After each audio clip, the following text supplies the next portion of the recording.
Alam niyo ba kung bakit hindi kami makapagreklamo sa long hours work namin, mga kasambahay?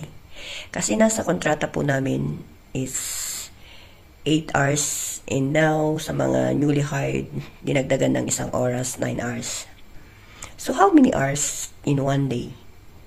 There are 24 hours minus 8 hours or 9 hours is equivalent to 15 hours.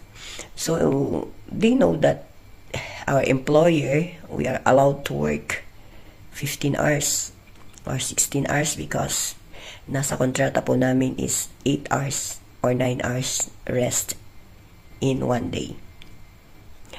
Bakit ko po nasabi to? Kasi nung first timer ako sa Kuwait, ito yung pagkakaintindi nila eh. Pag bumababa na ako na matutulog, yung employer ko titingin sa orasan. Tatawagin ako. Sara, halika, sabi niya.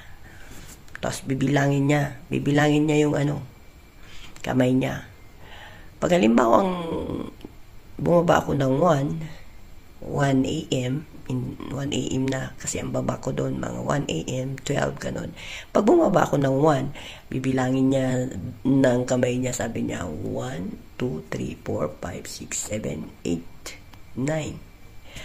Sabi niya, at 9 o'clock, halika na dito sa taas. So, 8 hours talaga, 8 hours. 8 hours talaga yung ibibigay niyang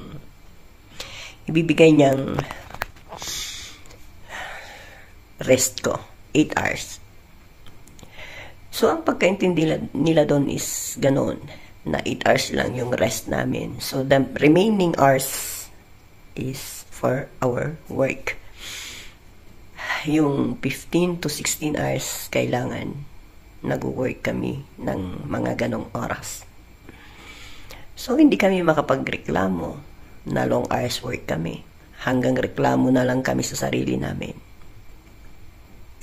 Yun na lang nagagawa namin.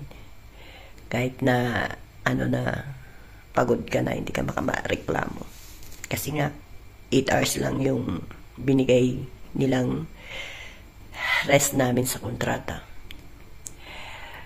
Dapat, ang nasa kontrata namin is ganito. 8 hours sleep, 2 hours rest in the afternoon. Dapat ganun sana. At least mayroon kaming rest na 2 hours or let us say 3 hours after nilang magkumain. So, maganda sana kung ganun yung nakalagay, na mayroon kaming pahinga sa hapon. Pero yung mga ibang amo, nagbibigay sila ng 2 hours rest in the afternoon. Like my madam before. Pero ngayon, walay. So, ganun sana. Bigyan tayo ng rest. Kasi work tayo ng work from the morning till afternoon. Yung ang sakit-sakit na ng tuhod natin, pero hindi tayo makaupo dahil nga continuous work tayo. Pag uupo tayo, hindi naman po pwede kasi nga andyan si madam. Sisitahin tayo. Pero pag sa kontrata natin merong 2 hours rest in the afternoon, pwede tayong umpo. Pwede tayong sabihin na I have my 2 hours rest in the afternoon and 8 hours sleep. So 10 hours. So ilan na yung remaining hours? 14 hours. Pwede na yun. Pero long pa rin 14 hours. So, kaya yon hindi kami makapagreklamo for our long hours work dahil nga nasa kontrata 8 hours rest lang ang nakalagay. So, correct me if I'm wrong, pero yun ang pagkaintindi ng mga amo, lalo na yung amo ko before, na ganun talaga, 8 hours lang talaga ang binibigay sa akin. So, mga kabayan, ingat po lagi and God bless po.